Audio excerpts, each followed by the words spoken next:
오늘 벌써 이제 8회째 포럼을 맞이했고요. 예, 오늘은 이제 성우 이엔텍의 전지훈 상무님 오셨는데, 우리 그 교통 영향 평가라고 해가지고 저희가 이제 중구청 우리 서울시에다가 저희 사업 시행이나 신청을 할 때 우리가 이제 이렇게 재개발을 하게 되면 우리 398번지 일대 교통 체계에 대해서 어떤 영향이 있는지 평가를 해서 관할 관청에 제출을 하도록 되어 있습니다. 그래서 그 영향평가를 담당하고 계시는 업체 상무님 모시고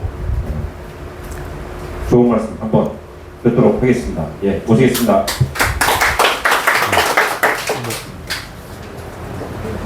자리는 여기 위원장님 하신데 네네. 여기서 하면 되네요. 네. 안녕하세요. 주말에 이렇게 또 이 제도에 대해서 한번 또 설명할 기회 주셔서 너무 감사하게 생각합니다. 저는 그 교통평가 제도에 대해서 설명하러 온 성우 이엔텍의 전지훈 상무입니다. 다음 이 페이지는 제가 그냥 불러드리면 될까요? 네, 다음. 예. 일단 제가 준비한 내용은 일단 첫 번째로 교통영향 평가란 무엇인가, 이제 그거 말씀드릴 거고요. 그 다음에 이제 교통영향 평가 제도와 어떤 사업이 교통영향 평가에 해당이 되는가, 그리고 주로 교통영향 평가에서는 어떤 일을 다루는가, 그 다음에 마지막으로 이제 실제 교통영향 평가 사례를 통해서 어떠한 교통 개선이 이루어지는가에 대해서 저희가 간략하게 좀 준비해 봤습니다.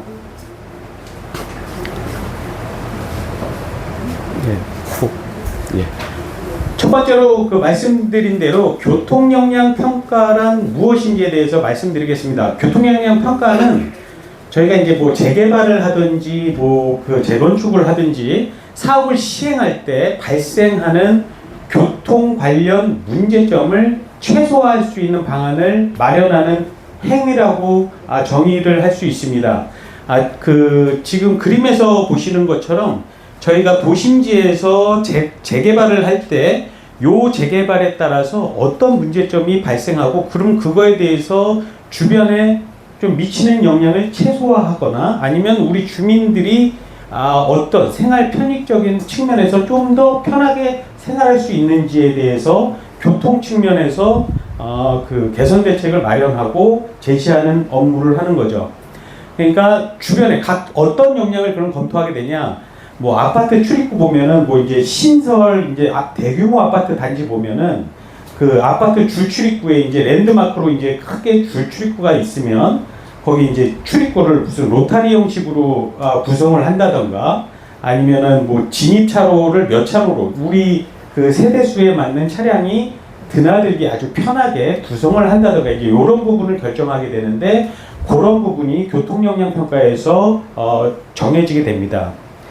주민들한테는 가장 큰 그 문제가 이제 주차 문제가 되는데, 주차라는 것이 이제 법에서 정한 그 법적 기준 주차가 있어요. 근데 차량이라는 것 자체가 지금은 이제 생활 필수품이 되다 보니까 한 대만 가지고 있는 사람들이 아니고 뭐 두 대도 가지고 있을 수 있는 분들도 있고, 많게는 세 대까지 가지고 있는데, 저희가 그 뉴스에서 이렇게 보면은 그 주차 문제 때문에 많이 싸움도 나고 하잖아요. 근데 법이라는 게 저희 그 생활이라든가 이제 저희 그 문화 발전 속도를 쫓아가는데 좀 어렵다 보니 세대당 한 대 기준이나 이제 최소 기준, 이 정도면은 뭐 사람들이 불편해도 살 수 있어, 이게 이제 법적 기준인데, 교통영향평가 제도를 통해서 저희가 실제 뭐 자동차 등록대수 추이라든가 우리 중구에 대한 그 사람들이 자동차 보유대수 특성을 가지고선 우리는 개발하면은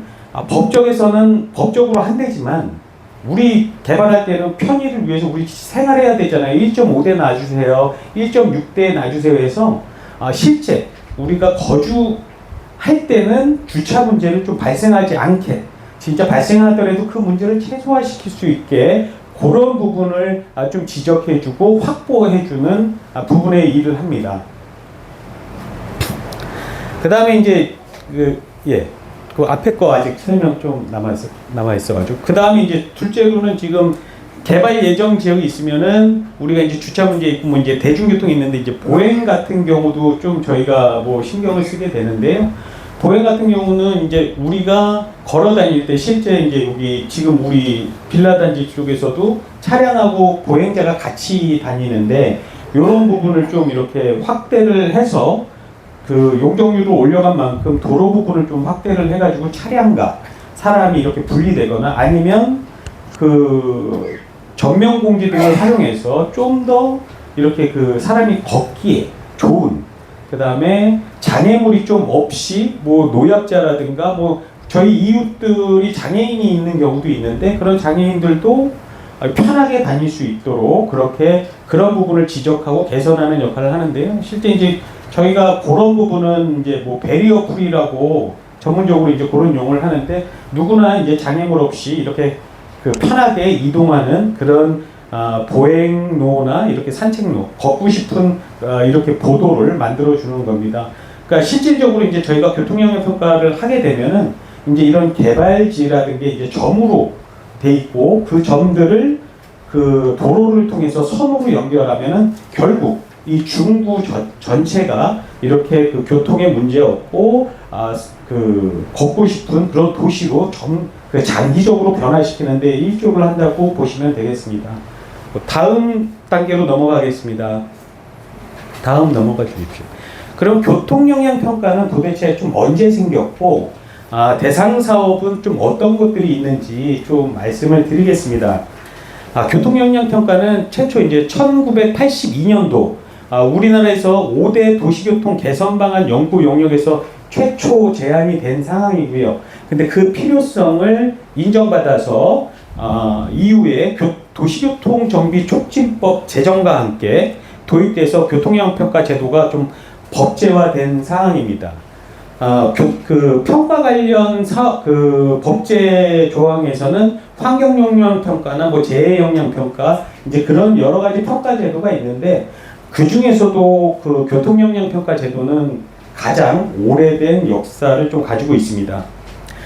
법제화 이후 이제 보시는 것처럼 법제화 이후 2009년에 교통영향 분석 개선 대책으로 좀 명칭은 변경됐다가요. 2016년도에 지금의 교통영향 평가로 명칭이 복원돼서 지금까지 교통영향 평가라는 이름으로 제도를 운영하고 있습니다. 저희가 이제 평가 제도라고 하면은 사실 이제 그 일반 그 주민이나 저희 국민들은 잘 모르시는 분들이 많아요.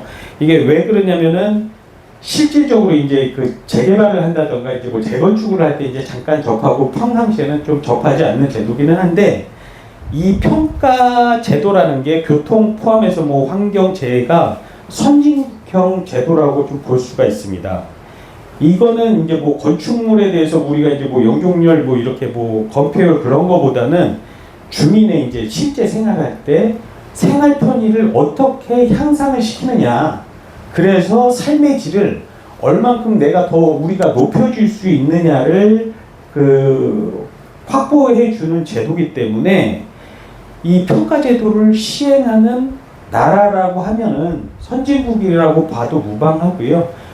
그런 면에서 저희 나라도 좀 선진국 반열에 들어와 있다라고 생각하셔도 됩니다.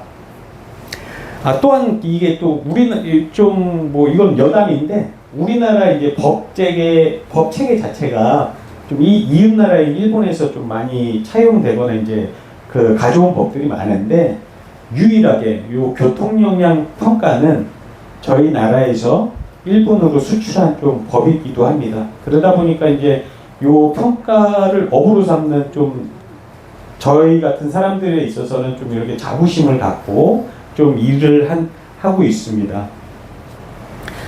그러면은 그 교통영향 평가에 대해서 그 어느 지역에서 우리는 하냐? 그러니까 굳이 이게 어쨌든 제도를 시행할 때는 이제 뭐 비용이 들어가는데 이제 우리 재건축이나 재개발 사업 같은 경우는 이게 다 주민의 분담금으로 들어가잖아요.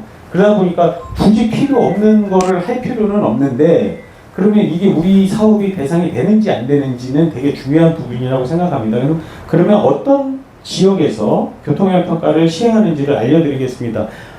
그 도시교통촉진법상 도시교통정비 지역에서는 교통형 평가를 시행하게 되는데요.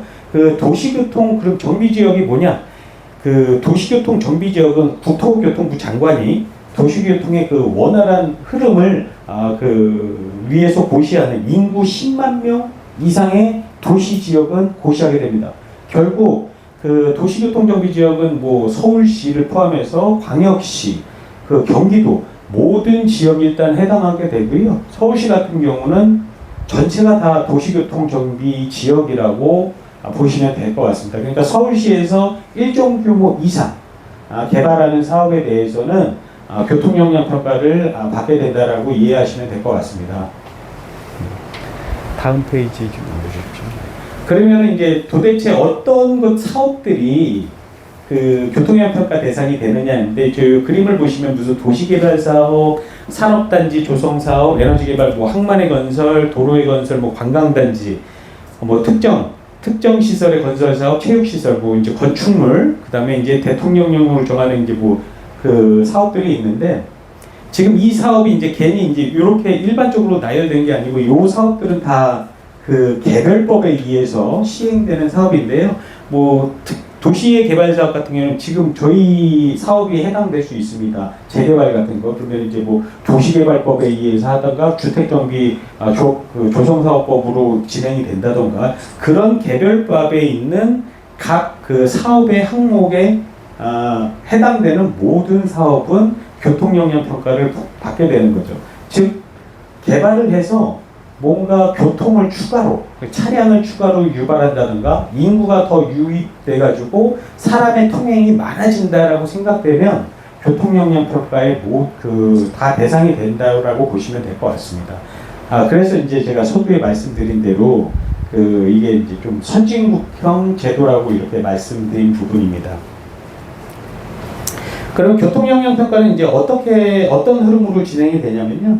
저희가 뭐 이제 조합이 설립되고 시행사가 나오고 이제 뭐 그 설계 회사가 나타나서 이제 기초 설계를 이제 진행하게 되면, 그 설계서를 기반으로 해가지고 도서를 이제 여러 가지 문제점, 아까 앞에 말씀드린 대로 뭐 진출입로라든가 주차라든가 사람의 통행, 그런 부분을 도서로 작성해서 우리가 이렇게 개발 사업을 하면은 이런 문제가 예상이 됐지만 이렇게 개선을 해서 우리는 지금 살기 좋은 교통 환경을 만들었습니다 하고 책자를 만들어서 그 지자체에 제출하게 되는데요. 해당 지자체는 서울시 같은 경우는 서울특별시에서 운영하고 있는 그 교통영향평가 심의위원회라고 있습니다. 그 심의위원회에서 우리가 개발을 함에 따라서 이루어진 교통 문제가 적정하다, 이 정도면 우리 개발했을 때 우리 서울 시민이 잘 이렇게 큰 불편 없이 살 수 있다, 이게 적정하다라고 판단되면 그 도서를 그 사업지 인허가 전에, 사업 시행 인허가 준공 전에 그 서울시에 같이 도서를 설계 도서와 함께 제출하게 되면 교통영향 평가는 마무리되게 됩니다. 다음 장 한번 넘겨주십시오. 간지는 그냥 넘어가겠습니다. 하나 더. 예. 그러면 앞에서 그 말씀드린 내용이 약간 좀 구체적으로 좀 이해를 돕기 위해서 말씀드리는 건데요. 그러면 교통영향 평가에 대해서 그게 구체적으로 그러면 어떤 업무를 시행하냐? 그러니까 앞에서 제가 이제 개략적으로 말씀드렸는데요. 이 항목이 있습니다. 이 항목은 뭐 저희가 임의로 정하는 게 아니고 법에서 뭐 사주에서 이제 사업 시행 시 요거 이러한 항목은 꼭 검토해줘, 이렇게 정리해 준 게 있고요. 그 항목을 기준으로 저희가 좀 세부적으로 검토해서 문제점을 찾아내고 개선 방안을 제시하게 됩니다. 일단 사업지 외부 같은 경우에는 실제 우리 사업하고 상관없지만 우리 사업과 굉장히 유효하고 고려돼야 될 그 상위 계획이라든가 주변 관련 계획을 찾아내서 우리 사업과 어떻게 연계를 시킬까를 고민해서 개선 방안을 제시하고요. 그 다음에 이제 지금 예시도랑 같이 보시면 되는데, 우리 그 주거지 앞이나 우리 사업지 주변에 실제 우리가 이용하는 그 차로 이용하는 교차로 부분이 너무 좀 그 계획도시 전에 형성된 거는 교차로 모양이 무슨 예각 교차로라든가 오지 교차로가 나온다든가 아니면 시거가 좀 안 나온다든가 그런 부분에 대해서 뭐 개선할 점이 있으면 좀 이렇게 개선하게 되는 교차로 기하 구조를 좀 개선하는 부분이 있고요. 진출입동선 같은 경우는 우리가 이제 그 전체 개발지가 크면은 출입구가 일정 뭐 2개, 3개 이렇게 정해지게 되는데 그 출입구를 지나게 되는 차량들이 과연 여기서 나갈 때 한 번에 12시에 몰리는 시간대 몰리면 막 2대, 3대가 정차할 수도 있고 하니까 그 정차 길이를 계산을 해서 어느 정도의 대기 공간을 확보할 수 있는지 아니면 운전은 이제 다 하시니까 이제 우회전 좌회전 할 때 회전 반경이 좁으면은 차선을 넘어서 회전하다 보니까 그 차량 접촉 사고가 날 수 있어서요. 그런 부분이 사고가 안 나게 차량 궤적 시뮬레이션 분석을 통해서 그런 회전 반경을 적절하게 좀 더 법보다는 좀 더 편안하게 확보할 수 있도록 개선안을 제시하게 됩니다. 그리고 아까 말씀드린 주차 부분에 대해서는 이제 뭐 장애인 주차장이라든가 전기차 주차면이라든가 이제 뭐 차량도 다양해지고 있는데 그런 다양한 차량을 수용할 수 있는 주차면 배치 계획을 하고요. 그 다음에 지하 주차장을 우리가 만들게 되면은 실제 이제 주차장이 지하에 갔을 때 방향성을 잃거나 이렇게 그 통로 진행 방향을 알려주지 않으면은 되게 좀 힘들거든요. 단지가 또 커지고 그 개발 사업 같은 경우는 이제 지하 공간이 넓어지다 보니까 그랬을 때 동선을 좀 순환형으로 만들어서 편하게 내가 진입 그 아파트 그 출구로 들어갔을 때 출입구로 들어갔을 때 편안하게 내 집 앞으로 주차할 수 있도록 그런 동선 계획을 짜주고요. 그 다음에 특히 이제 지하 주차장을 저희가 많이 이제 단지 내 위에는 그 차 없는 거리로 많이 하다 보니까 차는 다 밑으로 내려가게 됩니다. 그렇게 되다 보니 지금은 저희가 그 택배 생활 물류를 많이 배달을 해서 생활을 하게 되는데 택배 차량은 지상으로 갈 수 없잖아요. 그러면 지하에 그 생활 물류를 생활 물류 이동 차량을 지하에 대고 각 세대별로 이제 내가 배달한 물건들을 이제 배송을 받게 되는데 지하로 내려가려면은 화물차가 이제 그 박스카니까 일반 승용차보다는 차 높이가 높습니다. 근데 이제 그걸 고려를 안 했을 때는 택배 차량이 지하에 못 들어가니까 이런 층고 높이를 적정 층고 높이를 그 설계에 반영해야 된다라고 건축과 협업해서 그 층고 높이를 적정 층고 높이를 저희가 다시 한번 제시하게 됩니다. 지금 이제 이게 되게 중요한 게 이 부분이 제대로 안 돼가지고 그 뉴스 이제 가끔 뭐 작년이나 재작년에 한번 이슈가 된 적이 있는데 택배 차량들이 지하로 못 들어가니까 입구에서 경비실 앞에 물건을 막 다 쌓아놓고 뭐 하는 그런 문제가 지금 이 택배 차량을 고려하지 않은 그 층고 높이 때문에 해당된다고 볼 수 있습니다. 그 다음에 이제 아까 말씀드린 이제 보행안전 이제 기타 이런 거는 아까 보도 말고도 저희가 이제 횡단보도라든가 이제 그런 부분이 있으면은 차 때문에 보행자 사고가 날 수 있는데 횡단보도 조명 등을 좀 더 설치해 주세요. 안전에 관한 사항을 좀 더 요청하고 보완하는 안전시설물에 대해서 얘기하게 됩니다. 죄송합니다. 다음 장 아예 넘기. 그럼 교통역량평가 시행 사례를 말씀드리겠습니다. 실제 이제 그 어떻게 개선이 되는지에 대해서 말씀드리면은 지금 제가 가져온 예시도는 신천지역 도시정비 재개발 사업을 했는데요. 지금 해당 사업지가 빨간색 점선으로 된 부분입니다. 이 해당 사업지가 이제 결정이 되면 우리 사업지가 그 개발이 됐을 때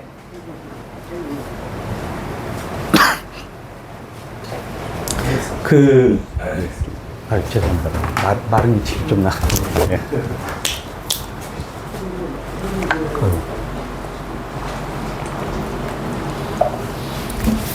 죄송합니다. 저희 이제 빨간 부분이 이제 사업지 부분인데요. 저 부분에 대해서 만약에 저희 사업지가 개발이 되면은 어디까지 교통적으로 문제가 있을까라고 공간적 범위를 이렇게 지정을 하면은 보통 그 법에서 지정하는 게 1.5km에서 한 3km인데 지금 제가 샘플로 가져온 이 사업지는 좀 규모가 작기 때문에 한 1.5km에서 공간적 범위를 설정하게 된 거고요. 공간적 범위 내에서 교통안전시설물부터 교통량, 그 다음에 가장 문제가 되는 주차장도 뭐 24시간 조사하고 교통량도 12시간 조사하고 해서 주변의 교통 현황을 다 조사합니다. 그리고 그 조사된 걸 가지고서 범인의 이제 교차로라든가 가로의 소통 상태를 분석하고 실제 진짜 우리 사업 때문에 이 도로가 막히는 건지 아닌지에 대해서 저희가 검증을 한 다음에 그걸 제시를 하는 거죠.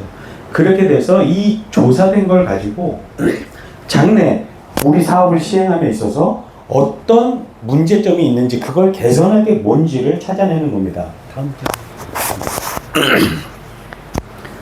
그러면 어떤 개선을 하냐? 그러면 지금 같은 경우는 이제 사업지 외부 교통 개선 대책으로는 중요 교차로, 만약에 진짜 저희 사업 때문에 문제가 되면은 뭐 도로를 좀 더 확보를 한다든가 아니면 도로를 확보 안 하더라도 연관된 유효한 계획인 그 시에서 시행하는 도로 확장 계획들이 있을 수도 있는데 그런 시에서 자연적으로 이루어지는 계획을 다 고려를 했을 때는 충분히 우리 문제가 아니고 해결될 수 있는 문제입니다 라고 저희가 제시할 수 있는 거고요. 근데 일반적인 상황에서는 교차로 부분에 대해서 저희가 단기적으로 개선안을 내서 뭐 신호 운영을 개선해서 교차로에서 우리가 이제 막히는 그 방향의 교통량을 좀 더 개선해서 녹색불에 한 번에 쫙쫙 이렇게 진행을 시킴으로 인해서 주변의 가로의 소통 상태를 좀 이렇게 개선을 해가지고 문제 없으면 다시 한번 증명해 보이는 게 있고요. 그 다음에 그 미시적으로 들어가서 이제 진출입 동선 체계에서는 저희 사업지에서 만약에 저희가 개발되면 실제 차를 가지고 어느 쪽으로 많이 이동을 하는지 아니면은 뭐 어느 쪽으로 들어오는 게 더 편한지 사람들은 어디로 다니는지를 그 앞에 조사를 통해서 그 찾아낸 다음에 우리 단지의 최적의 진출입 지점을 찾아서 주민들이 외부로 나가거나 들어올 때 가장 편한 동선을 계획해 주게 됩니다. 그 다음에 끝으로 이제 뭐 보행 및 주차장 개선할 때는 아까 앞서 말씀드린 대로 그 보행자 뭐 전용 도로를 만들 수도 있고요. 그 다음에 조경과 함께 그렇게 그 산책로처럼 단지 내를 이렇게 구성하는데도 보행자 그 동선을 고려해서 할 수 있습니다. 다음 장 해주시면 상세도로 좀 보시면은 좀 더 그 이해하기가 좀 편하신데 지금 여기 부분이 이제 저희가 아까 빨간 점선으로 된 부분이 여기 사업지가 되는데 이 사업지 같은 경우는 전체 뭐 지구 단위 계획상 주변으로 어떤 도시계획 도로가 계획돼 있는지 그런 유효한 계획이 우리가 어디까지 사용할 수 있는지를 확인을 해서 주변의 도로를 저희 사업이랑 상관없이 넓힌 사례를 가지고 있을 수 있고요. 그 다음에 이런 그 사업지나 주변의 도로망 계획을 가지고 실제 천안 조사를 통해서 빨간색하고 파란색이 이제 진입 동선하고 진출 동선인데 우리 여기 사업지에 있는 사람들이 어디로 많이 다니는구나 주로 주통행 경로가 여기구나 그렇게 이게 확인이 되면 그 지점을 중요 지점으로 삼아서 출입구 계획을 들어갑니다. 그럼 그 출입구를 가지고 지금 그 세 번째 그림을 보면은 그 차선 출입구에 대한 차선 계획이랑 요거는 이제 바로 지하에서 바로 올라오게 되는 상황인데요. 그럼 저기 갔을 때 좀 이렇게 그 차량이 몇 대까지 대기할 수 있는지 이제 그런 부분에 대해서 뭐 상세 계획이 들어가고 이런 그 전체적인 계획이 끝난 후에 여기 이제 그 단면 계획이 요렇게 어느 정도 들어가고요. 단면 계획을 통해서 최소 그 사람들이 걷기에 이제 법에서 정하는 거는 1.5m의 보도 폭만 주면 되는데 근데 이제 교행을 하다 보면은 마주오는 사람하고 안 부딪히고 편하게 지나가려면은 2m 이상은 필요한데 2m도 이제 살짝 부딪힐 염려는 있거든요. 서로 이렇게 그 어깨를 피해 주지 않으면 그런 경우까지 고려해서 최소 지금 그 일반적으로 평가를 받는 사업지나 사업 같은 경우는 3m를 기본으로 지금 주고 있습니다. 그러니까 3m면은 뭐 지금 저쪽 벽면에서 제가 서 있는 데까지가 한 3m 나올 것 같은데 충분히 사람들이 이제 그 휠체어를 타고 다닌다든가 이제 그렇게 하더라도 굉장히 개방감 있고 이제 넓게 쓸 수 있는 부분이죠. 제일 중요한 건 이제 저희가 교통역량 평가를 하더라도 그 사업성을 흐트러지지 않는 상태에서 최선의 그 편의성을 드리기 위해서 같이 이제 고민을 하고 방안을 제시하고 그렇게 계속 그런 방식으로 협업을 진행하고 있습니다. 다음 장 넘겨주시면요. 그 똑같은 뭐 예를 다음부터는 그냥 예시인데요. 그 서소문 도시정비형 개발 사업을 했었을 때도 동일하게 주변에 대한 부분에 대해서 교통량이라든가 표지판, 그 다음에 교차로 기하 구조 이 일대에 대해서 다 조사를 하고 다음 장 넘겨주시면 이제 그 반대로 이제 그걸 가지고서 개선 방안을 내는데 지금 이런 부분은 여기가 4차로로 오고 있다가도 이쪽에서 그 들어오는 게 막다른 길이다 보니까 차선을 줄이고 그 보행자 공간을 이제 그 살색, 약간 살구색 나는 데가 다 보도인데 그렇게 보도를 넓혀주고 그 보도를 줌으로써 차량을 못 들어오게 이게 뭐 차로폭 좁힘이라고 해서 저쪽은 차가 들어올 일이 없다 우리 주민분이 그러니까 굳이 넓게 차로를 운영 안 하고 보도를 우린 더 쓰겠다 이런 부분을 더 제시를 해서 뭐 주변을 더 좋게 그렇게 만드는 부분이 되겠습니다. 마지막으로 제가 준비한 사례는 이제 안양시 사례인데요. 다음 장 넘겨주시면 이렇게 지금 그 단독주택 그 빌라 단지가 이렇게 밀려 있었던 안양의 덕천마을 전체 지구에 대해서 그 재개발하는 사업이었습니다. 이제 이런 사업이 바뀌면은 뭐 이제 여기는 레미안 아파트가 들어온 상태인데요. 아파트가 들어가고 진출입 동선을 해서 저기 기반 시설 저쪽으로 보이는 게 차로 정비가 더 되고 확장하고 버스베이라든가 그런 부분이 설치되고 진출입로를 넣습니다.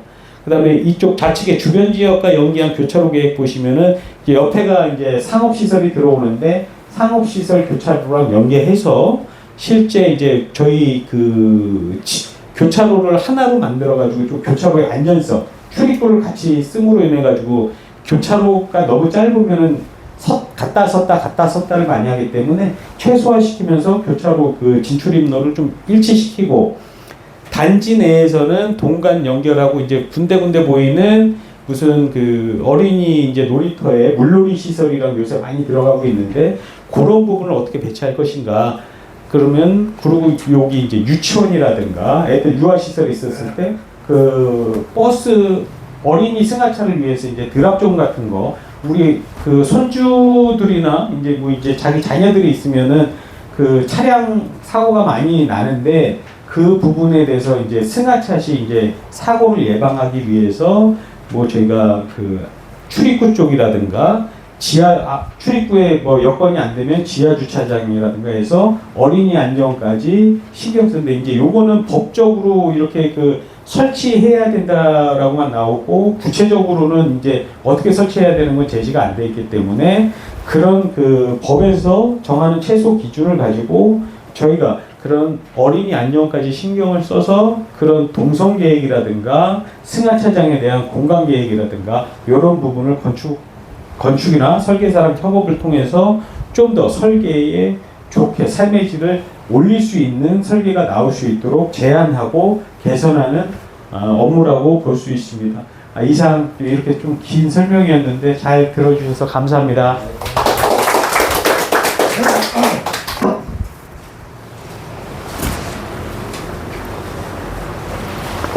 네, 그 설명 잘 들었고요. 질문 있으신 분들 질문하시면 좋을 것 같습니다. 저 질문 하나 있습니다. 만약 이 교통 평가를 하면서 아파트 단지 내 모든 설계를 교통 평가에 영향을 미칠 수가 있습니다. 예. 그 지금 이제 그 단지 내에서 아파트 단지를 설계를 할 때 그 건축에서는 일단 그 우리 토지만 보고 그 기본 배치를 하거나 아니면은 우리 그 평형이라든가 그 뭐냐 이게 그 주거 면적에 대한 공간 뭐 3베이다, 2베이다 해서 그걸 해서 그걸 최적화시키는 건축 계획을 하고요.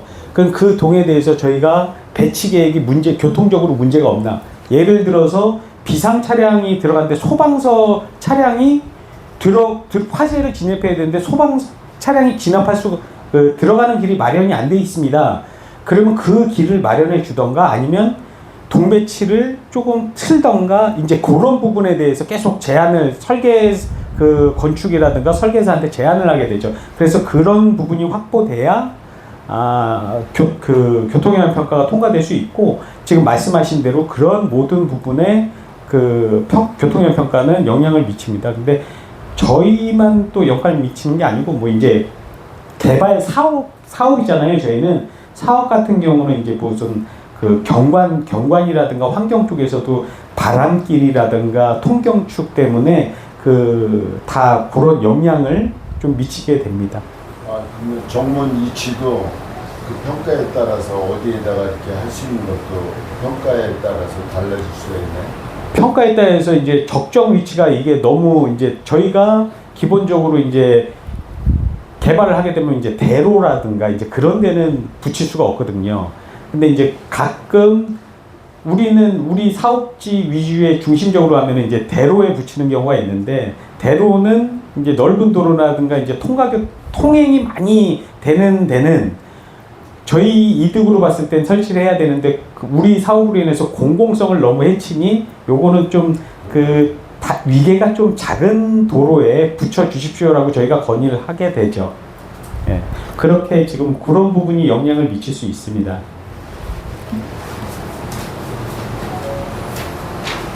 교통 영향 평가 같은 경우는 이제 그 조합과 교통 영향 평가를 담당하는 도시기업체가 협의를 해서 안을 제시를 하면 아까 말씀하신 뭐 소방차가 들어가 있다 이런 것들에 대한 소방서에 대한 의견이 반드시 첨부가 돼야 되는 거죠.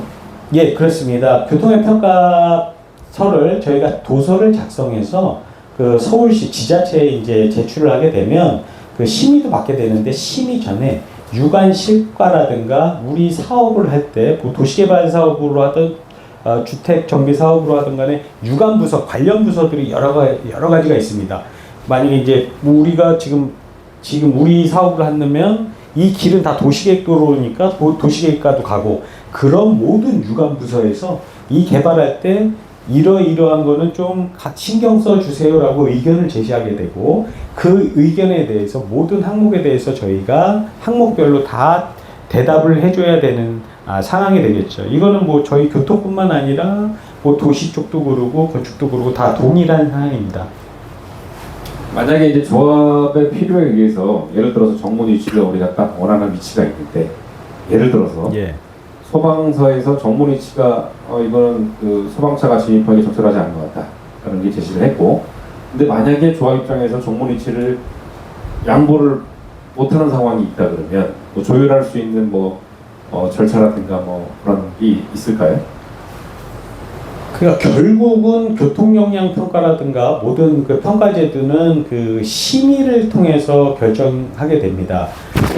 분명히 이제 실가 의견을 통해서 이 의견이 상충이 됐을 때는 조합 입장에서 이거는 저희가 받아들일 수 없습니다라고 결정이 됐을 땐 미수용 상태로 해서 심의에 올라가게 됩니다. 그러면 그 미수용된 사항에 대해서는 위원회에서 이 미수용된 게 과연 적정한가 부적정한가를 다시 한번 판단을 해서 위원회에서 최종적으로 결정합니다. 이건 소방서가 좀 너무 과하게 요구했네.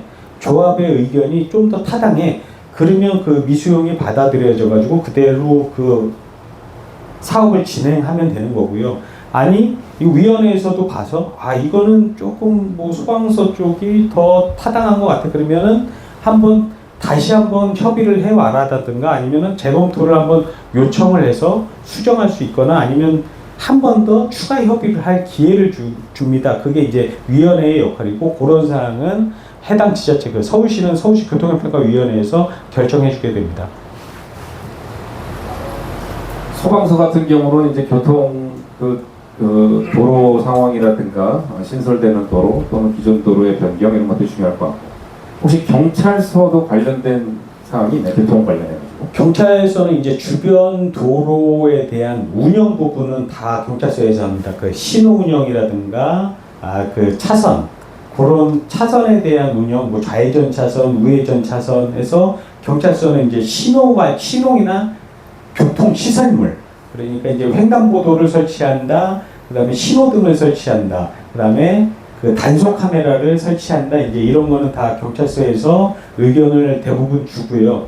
저희는 개발을 하게 되면은 이제 도로를 이제 최적 지금 가로망을 이제 다 바꿔서 아까 위성 사진에서 그 보여드린 대로 우리 단지 내 도로 외에 접근할 수 있는 진출입로를 좀 확장한다든가 그렇게 됐을 때는 과속 방지 시설을 더 추가 설치해라. 그다음에 불법 주정 차량들이 많이 또 생기면은 주민들이 불편하니까 뭐 이렇게 단속 카메라를 더 설치해라. 이제 그런 쪽의 의견을 많이 주시게 됩니다. 그러니까 도로의 신설이라든가 예를 들어서 뭐 없던 좌회전 신호를 하나 더 넣는다든가 이런 것들은 다 경찰서에 의견을 구해서 첨부를 해서 신청이 들어가야 되는 거죠? 예, 맞습니다. 일단 우리 중림동 398번지도 사실 접근성이 지금 썩 좋은 편은 아니라서 현재 상황은 예. 좌회전 신호라든가 이런 것들을 좀 추가적으로 도입을 해야 될 것 같은데 그러면 뭐 관할 경찰서랑 협의를 해야 되는 건가요? 서울지방경찰청하고 협의를 해야 되나요? 두 군데 다 협의를 하게 됩니다. 근데 어쨌든 행정력이 미치는 거는 관할 경찰서가 가장 더 많이 미치기 때문에 서울 경찰청에 일단 일반적인 의견을 주시고 관할 경찰서에서는 실질적인 좀 의견을 좀 이렇게 주시는 편이고요. 경찰서 협의를 하더라도 이제 아까 이제 말씀드린다시피 심의라는 제도는 모든 의견에 대해서 다 수용을 해서 가면 심의를 받을 필요가 없는 거잖아요. 그러니까 조합 입장에서 어떤 게 할 수 있고 할 수 없는 걸 명확히 만약에 진짜 어렵다 그러면 그런 거를 도서나 첨부 첨부 설명서를 저희가 이제 교통 해당 항목에 대해서는 더 만들어서 계속 논리를 만들어가고 타당성을 입증해 보이면서 심의를 준비하게 됩니다.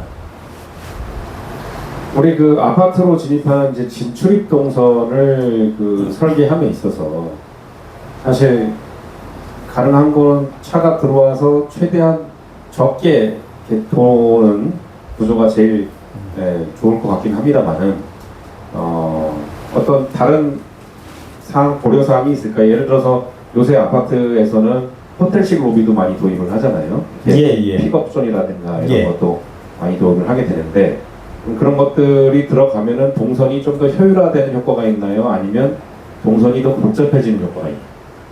동선이 더 복잡해지지는 않고요. 지금 이제 위원장님도 이제 좋은 질문 해 주셨는데 실질적으로 저희가 대부분 지금 추세도 똑같습니다. 상부는 저희가 이제 차가 없는 차 없는 아파트 단지를 다 지금 만들고 있기 때문에 상부는 다 산책로라고 보시면 돼요. 그러면 결국 다 지하로 내려가서 지하에서 모든 집으로 가는 동선은 계획이 되고요.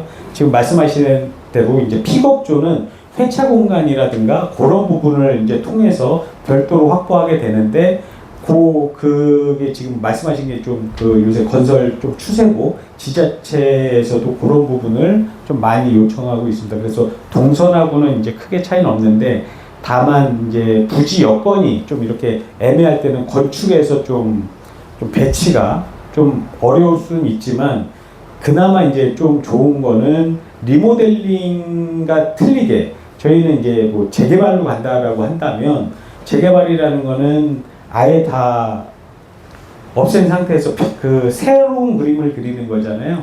그러다 보니까 훨씬 더 좋은 디자인하고 더 좋은 개선 방안이 좀 나올 수 있는 상황인 거죠. 그러니까 계획 단계에서 이렇게 더 나빠지고 할 일은 없을 것 같습니다. 평지에 건설하는 아파트가 있을 것이고 우리 사업장 같은 경우는 이제 구름지거든요. 예. 경사가 좀 있는데 이 경사가 있는 상태에서 아파트가 들어설 때 진출입 동선을 설계할 때 좀 고려할 사항이나 다른 사례 같은 게 있을까요? 저희가 그러니까 이제 뭐 저희 회사 자랑을 하는 거는 아니고요. 그러니까 이게 좀 교통형 평가 제도도 많이 생겼는데 그 제도가 생긴 역사가 긴 만큼 여러 많은 회사가 있습니다. 근데 이제 경험이 좀 많은 회사에서 수행하는 게 좋은데 저희가 이제 최근에도 이제 이렇게 사면 형태의 이제 개발 사업을 좀 참여해서 진행한 적이 있는데 좋은 말씀해 주셨는데 사면 형태의 개발지는 자연 그 사면을 또 유지해야 되는 부분도 있는데 그러다 보면 이제 지하 주차장을 만드는 데 굉장히 유리합니다. 다만 어려운 그 불리한 거는 보행자들이 많이 불리합니다. 왜냐면 언덕을 계속 걸어 다닐 수가 없잖아요. 그러면 그 언덕을 그 저희가 계단 형식으로 이렇게 보행 동선을 만들어 주되 그 단차가 발생하는 구간은 저희가 이제 수직 이동 장치라고 하면은 뭐 일반적으로 엘리베이터 생각하시면 되는데 그런 부분을 동마다 이렇게 적절히 배치를 해서 보행자들이 좀 이렇게 걸을 때 힘들지 않고 내가 내 단지 내에서 크게 걸어 다녀야 되는데 이게 너무 높아가지고 무릎도 아프고 걷기 싫고 그냥 집에만 있으면은 이쁜 조경을 한들 의미가 없지 않습니까? 그래서 걷고 싶은 단지, 걷고 싶은 내 집 주변을 만들기 위해서 그런 부분을 다 교통업체에서 고려를 해서 설계를 하게 됩니다. 특히 이렇게 사면형 개발 같은 경우는 그 보행자 입장에서 그게 좀 많이 그 중요하다라고 볼 수 있습니다.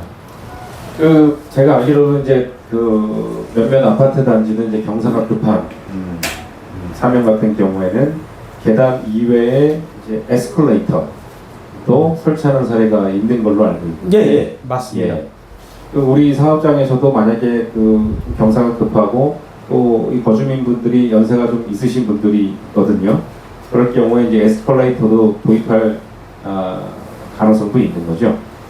그렇죠. 그거를 저희는 계속 제안을 하고 이렇게 가는데 에스컬레이터보다는 뭐 이제 엘리베이터 위주로 이제 가는 게 조금 더 이제 이렇게 그 효율적이긴 합니다.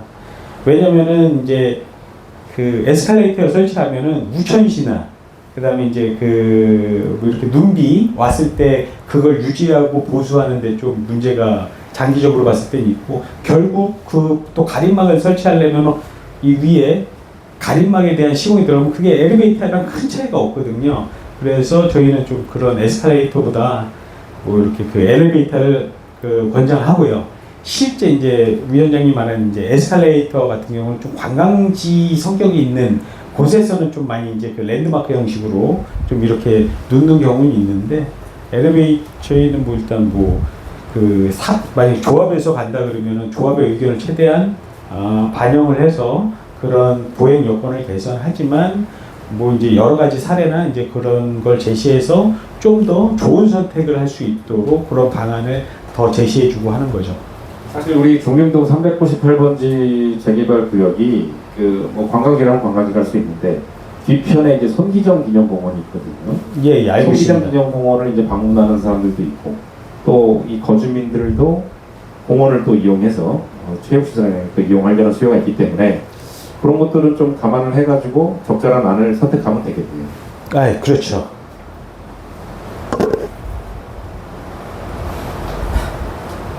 우리 주차 관련해서는 뭐 요새 추세는 주차 대수를 세대당 주차 대수를 몇 대 정도 넣는 추세인가요? 지금 이제 서울시 같은 경우는 이제 뭐 좀 강남권하고 이제 또 강북 좀 차이 있지만 그래도 한 서울은 1.5대 이상, 1.5대에서 한 1.7대까지 지금 확보하기를 지금 권장하고 있습니다. 주차 같은 경우는 또 요새는 큰 차들을 많이 선호하는 또 트렌드니까 관련해가지고 충고라든가 그 다음에 주차 구역 넓이 이런 것도 중요하더라고요. 그렇죠. 예. 그게 이제 좀 차량 자체가 좀 커졌기 때문에 저희가 이제 기본적으로 아까 이제 제가 설명드렸다시피 법적 기준은 다 있어요. 그 차량의 형태 변화 때문에 전체 뭐 법정 주차 대수의 몇 프로는 뭐 확장형을 해야 된다, 경형을 해야 된다, 장애인 주차장을 해야 된다 이런 그 법에서 정한 그 퍼센트가 있는데 확보 비율이 있는데 요거는 이제 교통형 평가라든가 우리 제도를 통해 가지고 실제 조사를 하고 주민들한테 그 설문조사 그런 걸 통해서 이 확보 비율을 더 하겠습니다, 안 하겠습니다. 이 확보 비율을 좀 조정할 수 있는 거죠. 다른 사업장 그 여러 사례 좀 몇 개 들어주셨는데 신촌 4-12지구, 그다음에 서소문 도시정 비용 재개발 사업, 안양 이렇게 세 가지 사례를 들어주셨는데 혹시 요거 세 개 사례 포함해서 좀 기억에 남을 만한 저희 중림동 입장에서 참고가 될 만한 어떤 교통 영향 평가 사례 같은 게 있을까요? 평가 사례는 이제 보시면은 맨 마지막에 이제 안양 덕천마을 쪽이 이제 가장 좀 성격 위에 거는 좀 약간 재건축 개념이라서 사업적 부지가 좀 작은 상태였고요.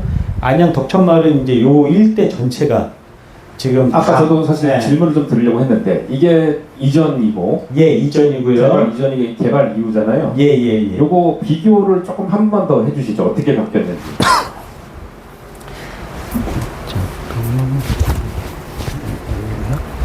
지금 이제 보시면은 여기가 이제 그 4층 이하의 빌라로 이제 돼 있던 그 두 시가지고 여기가 이제 시장이랑 같이 섞여 있었던 데입니다. 그다음에 저 앞에가 안양천이고 이쪽으로 보이는 큰 길처럼 보이는데 이건 길은 아니고 철도 부지고요. 여기 이제 철도 부지 옆에서 2차로 도로가 이렇게 있는 상태인데 철도 부지 쪽은 지금 안 건든 거죠? 그렇죠. 철도 부지는 건들 수가 없었고요. 근데 도로가 좀 더 넓어진 것 같긴 합니다. 예, 이 옆으로 이제 저희 그 사업지가 저쪽 뒤쪽으로도 이제 후면에 출구부는 있어서 우리 앞에서 들어가는 전면부랑 이쪽 뒤쪽에서 접근하는 분의 접근할 수 있는 차량들이 있기 때문에 차로를 뭐 이제 한 차로 더 확장한다든가 가감속 차로를 이제 한다든가 이제 이거는 그 사업지 쪽으로 이제 셋백을 통해서 기부 체납을 통해 가지고 좀 희생을 해야 되는 부분이 있거든요. 이제 그런 부분을 통해서 그 주변의 도로를 좀 확장하는 큰 사업 같은 경우는 이렇게 한 차로 정도는 확장을 해야 되는 상황이고요. 제가 봐도 한 차로 정도는 확장을 한 것 같습니다. 예, 예. 기부 체납을 통해서 도로로 기부 체납을 한 것 같고. 네. 그러면은 지하철 1호선 써 있는 저쪽으로 출입구를 하나 낸 거죠? 예. 원래 없던 거를. 예. 그쪽으로 하나 낸 것 같고. 그 다음에 또 달라진 게 뭐가 있을까요? 저기 이제 북쪽 기반 시설 정비하는데 이제 저쪽이 이제 차로가 저기는 한 2차로 정도 더 늘려진 저쪽은 상태예요. 확실히 차로가 확 늘어났네요. 예. 그러면서 전체적으로 선형 정비도 되고, 근데 이제 최대한 이제 뭐 국경어지를 좀 그 파악을 해서 한 상태고 이제 그 버스 정비 저기 기반 시설 정비라고 좀 보이는 데가 이제 좀 그 넓잖아요. 저 부분이 이제 버스 노선이 이제 기존에 들어오는데 버스를 좀 더 편하고 이렇게 안전하게 타기 위해서 버스 베이 같은 거를 좀 셋백을 통해서 확장을 통해 가지고 좀 더 설치해 준 상황이고요.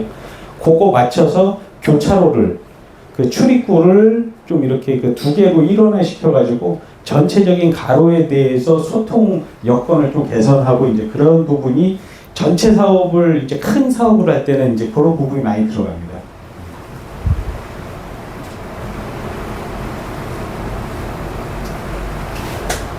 그리고 우측에도 교차로를 하나 신설을 해서 우측에서도 접근이 가능하도록 그렇게 도로 체계를 개편이 됐네요. 요게 이제 개발이 되면서 지금 여기 보이는 주변 지역과 연계한 교차로 계획 있잖아요. 그러니까 여기 상업 시설이 별도 사업자를 내 가지고서 동시에 개발이 된 거예요. 이 그 덕천마을이라는 개발 사업과 별개로.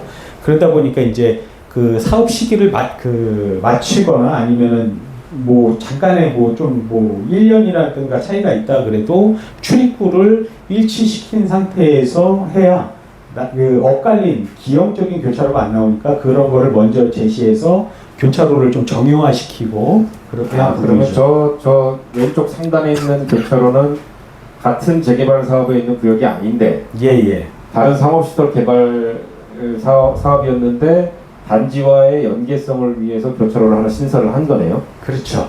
네. 그래서 우리 사업장 같은 경우도 사실상 바로 인접 부지가 그 아현 재개발 구역이거든요. 네네.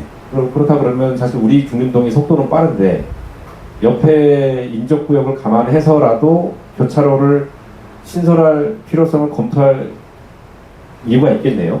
그렇게 됩니다. 근데 이제 만약에 저희가 좀 빨리다 그러면 저희한테 일단 그 아현동이 맞춰서 교차로 계획이 들어갈 그 확률이 높죠. 우리 중림동의 개발 계획에 맞춰서 아현동은 교차로를 신설을 해야 된다. 그렇죠. 그럴 그 확률이 높습니다.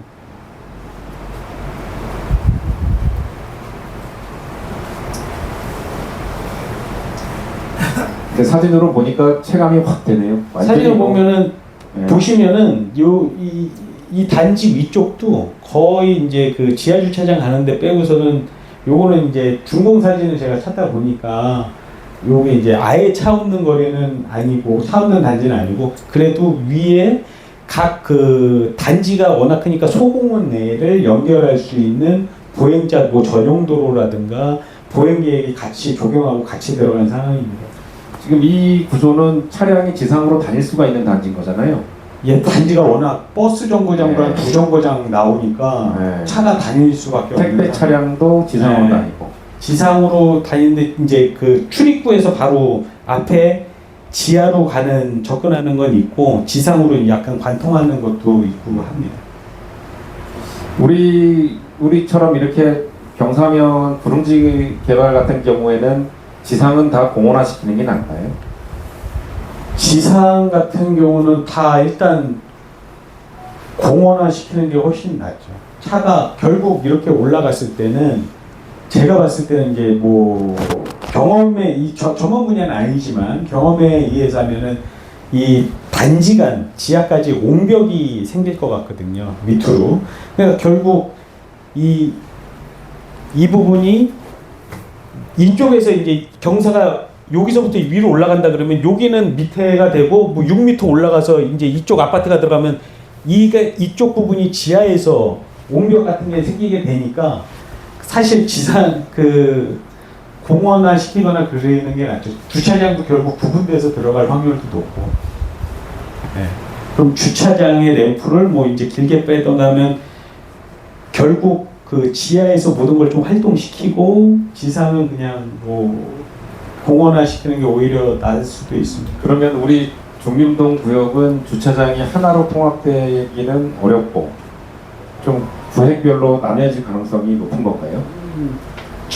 제가 이제 교통 분야다 보니까 건축이라든가 도시에서 설계할 때 이제 뭐 이거를 구조적으로 뭐 넘어갈 수도 있는 거고요. 이제 설계 공법에 따라서 그 할 수가 있는데 지금 우리 간 지형 구조상에서 볼 때는 좀 어렵지 않을까. 주차구역도 무슨 1구역 따로 쓰고 올라가서 이제 2구역 따로 만들고 그래야 되지. 단차 때문에 단차 극복하는 게 좀 어렵지 않을까 이제 조심스럽게 예상하는데 요건 제가 전문 분야가 아니다 보니 그냥 경험적인 부분만 얘기해 드릴 수 없는 걸 좀 양해 부탁드리겠습니다. 그렇게 되면 택배 기사가 초반에 좀 애를 먹겠네요. 잘못 들어갔다가 다시 나왔다가 뭐 몇 번 하겠네요. 그런 부분에 대한 이제 경로라든가 뭐 이제 그 사인 표시 같은 거를 저희가 이제 교통 쪽에서 이제 그런 것까지 대책을 세워서 제시하게 되는 상황이죠. 또 다른 질문 있으시면 말씀해 주시죠.